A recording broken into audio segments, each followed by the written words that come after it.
to anyone who might be watching this. I don't know who's going to be watching this, but whoever it is, hello. Alright, with that impeccably terrible start out of the way, this is Mario Super Sluggers. Most likely, if you're watching this means that I'm showing you what Mario Super Sluggers 90% did. It's because you may or may not be running a marathon. That would be pretty cool that Mario Super Sluggers at it. Alright, with enough blatant self-promotion out of the way, this is Mario Super Sluggers. There's three main categories we have here. The first one is any percent, which involves, obviously, the simplest form of beating the game, which is collecting 9 characters as fast as possible, and then beating 2 required boss levels, Bowser Jr. and Bowser. There's also all captains, which involves getting like 5 select people, as well as a scattering of others, and then beating the game. And all characters, which is just 100%, essentially. But I won't go into too much detail on those other ones, because we're talking about any percent here. So the main goal of any percent, like I briefly touched on before, is to get 9 players. Obviously, that's the baseball team for you. Get 9 players as fast as possible, and then beat Bowser Jr. followed by Bowser. The way we do this is, you'll see we go to a couple different areas. All the different areas in Mario Super Sluggers have, I think, like 10 to 20 or so each. I don't really know the exact numbers, but all of them have a good amount. We only need 9, of course, so these are the fastest ones. So in order to get each character, you have to talk to them, and then do one of a couple. The most common thing is that you're seeing right here. This is a scouting mission, where each character will have some sort of task for you to beat, and the goal is to simply do whatever they tell you. In this particular example, you use different swings. Blue Noki wants me to, essentially as a tutorial, wants me to learn all the different swing types in the game. If I do his challenge correctly, then I acquire him on the team. As you see right there. The goal again is just to get 9 of these as quick as possible. So there's a lot of different ways you can go about it. It's obviously just playing casually, but we gotta go fast here. So the way we start out this run is Mario Stadium. You're forced to start at Mario Stadium, but you don't have to stay there if you don't want to. But we do like to stay here, at least for the time being, because as time goes on, it can become tougher to get to all these different people. You might have used specific abilities or something, or just generally do further in the game. I've been talking, I'm failing to throw a charge pitch, which is not a difficult challenge. 1 second, let me focus on this. Okay, thank you. But anywho, as you can see, these 2 Nokis, they're just sitting right on the beach there, ripe for the picking. Not too hard to navigate around the beach and grab them. And then, since, as you saw, we got Luigi right at the beginning, and of course I'm playing as Mario, that's 4 of our squad right there. But Red Noki, this is a major reason why we get the Nokis. We can get 3 of them with only having to play 2 scout missions. So, since once you got his friends, Red Noki just hops right along. How nice for us. And with that, we exit Mario Stadium. Moving on, you can get a nice view of the world map here. 5 different stadiums, we're only on 3 of them in a row. Because, again, the challenge here is mostly finding 2-for-1s or something like that. Like you saw with the Nokis, we only had to do 2 scout missions, and ended up getting 3 new characters for it. Here we do something similar with this fun little Piranha Plant minigame. That's a really fun little minigame here. You gotta throw baseballs at Piranha Plants to take them out, so they stop, like, I guess, stopping the Ferris wheel. I don't really know what we're doing here, but there's a bunch of vines on it, so it doesn't look fun. Something tells me the Ferris wheel isn't mobile. So naturally, since we're baseball stars, and this is a baseball game, we take that with baseballs. Because, you know, baseball. And with this, as you'll see, should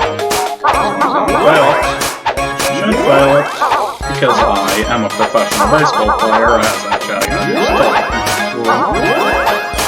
There we go. That wraps up the minigame.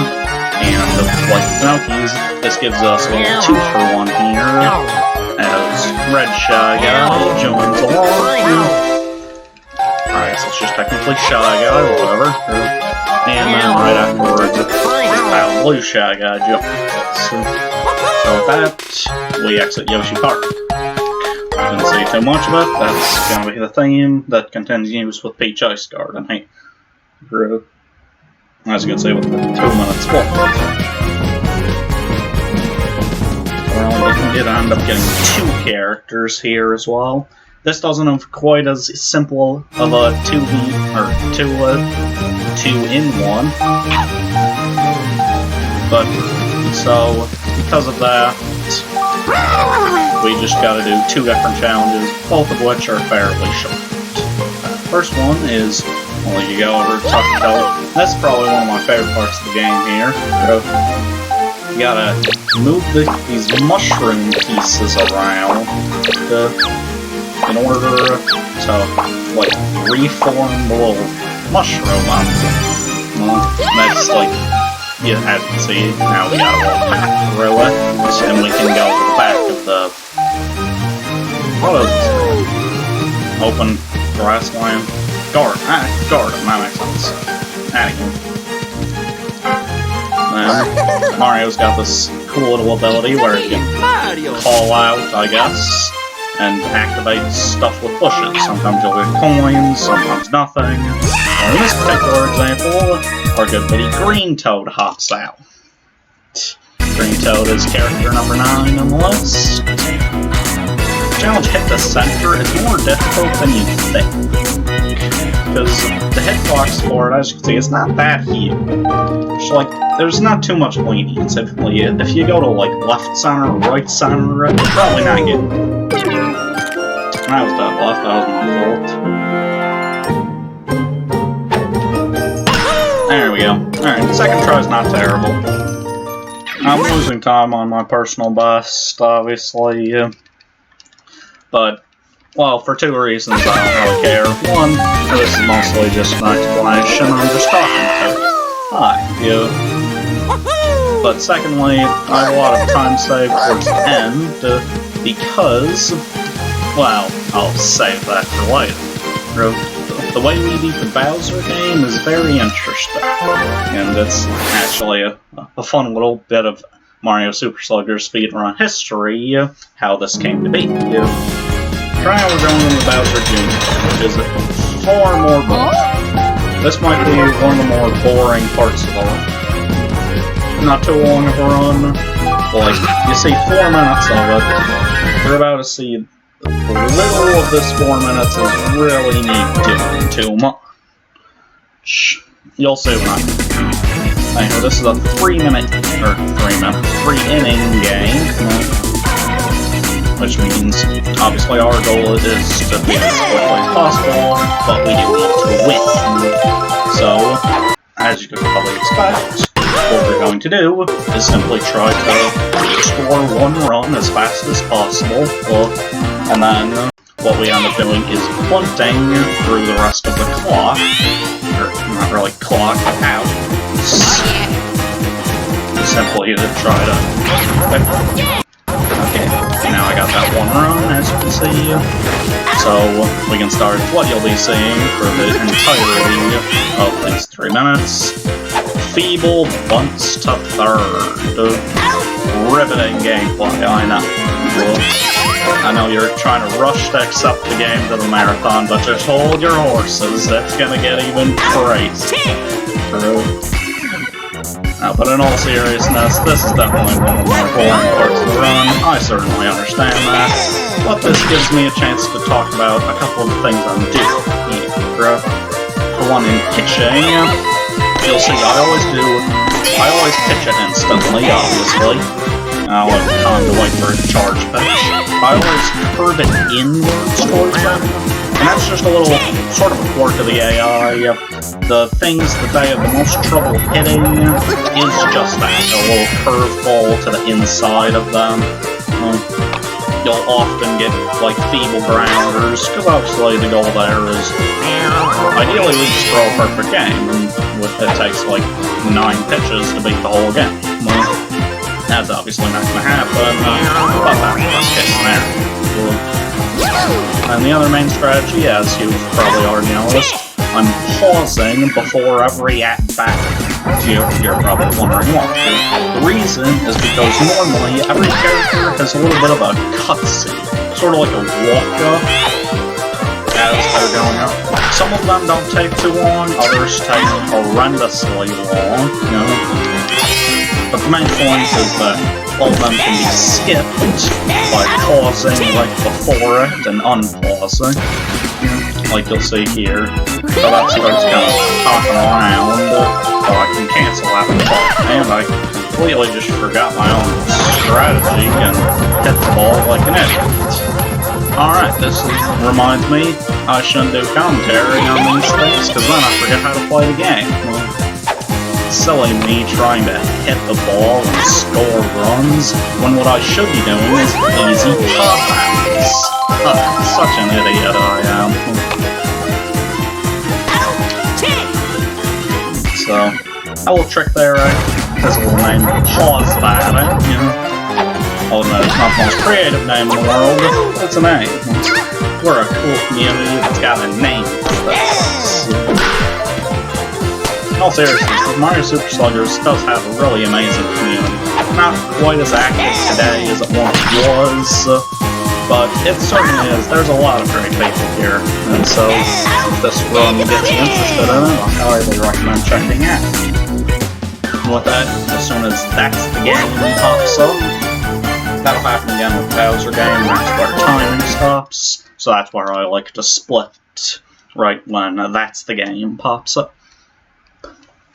And with that boring bunt fest finished, we start the most interesting part of the run. This is the part where, you know, collecting characters is fun, but they're mostly just some easy missions.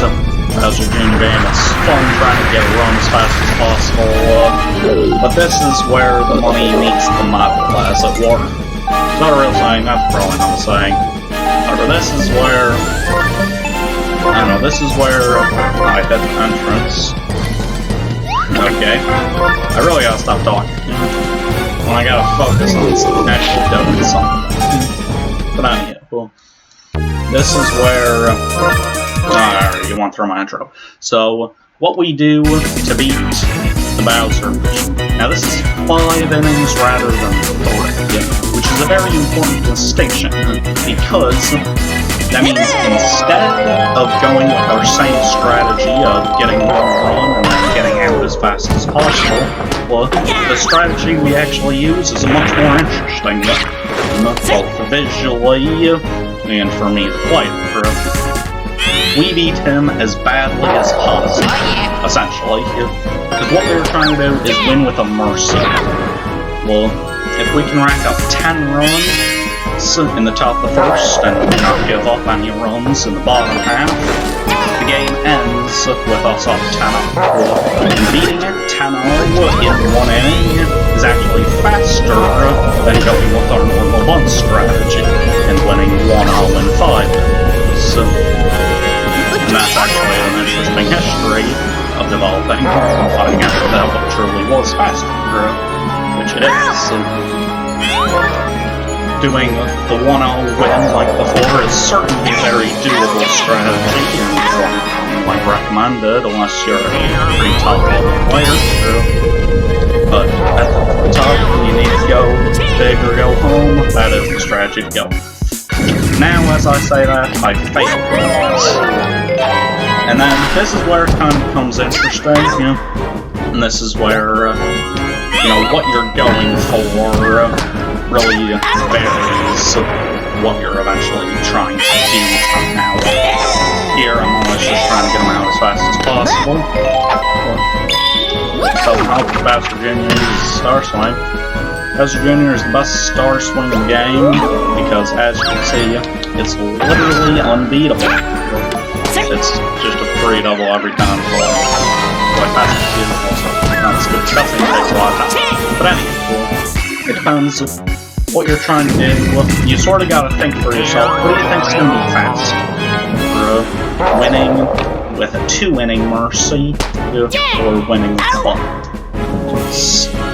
Now, for me, personally, at the moment, I'm going to switch to Blunt strategy for 2 reasons. One, my personal best didn't do Mercy, because what it essentially boils down to is, well executed, a 2-inning Mercy is pretty comparable lengthwise to a full, 5-inning with bunts and everything winning 1-0. Well, so it all just depends, how confident do you feel? If I racked up, say, 7 runs in the top of the first, but then got the 3rd out, I'd probably still end up going for it, just because I know I can do it, and that could save me a little bit of time. Because obviously, if I spent all the time trying to get 7 runs in the top of the first, well, now I pretty much have to get Mercy to salvage it to make that time number 1. Excuse me. And then the second reason is just because, hey, obviously this is mostly an explanation video for y'all, but I'm trying to get the PB. My record didn't get Mercy. I don't think I'm getting the PB, but it's not impossible if I play perfectly. So we'll find out, shall we?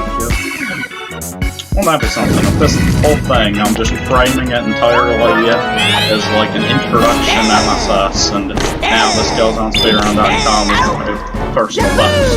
You never know. And at the actual marathon, should I get in?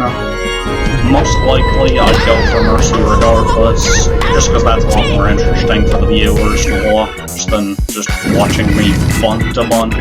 Not the most thrilling thing in the world. Yeah, I mean, in real run, I probably would have just reset by now, but I digress. Yeah. So, with that, the run's pretty much complete here for any percent.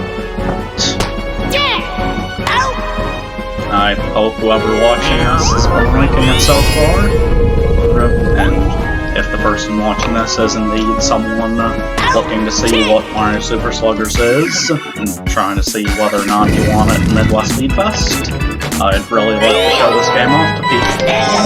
I'm not supposed to, I'll take this last time to just do a sales pitch for myself and the game. I think that this is a really sort of niche speed game.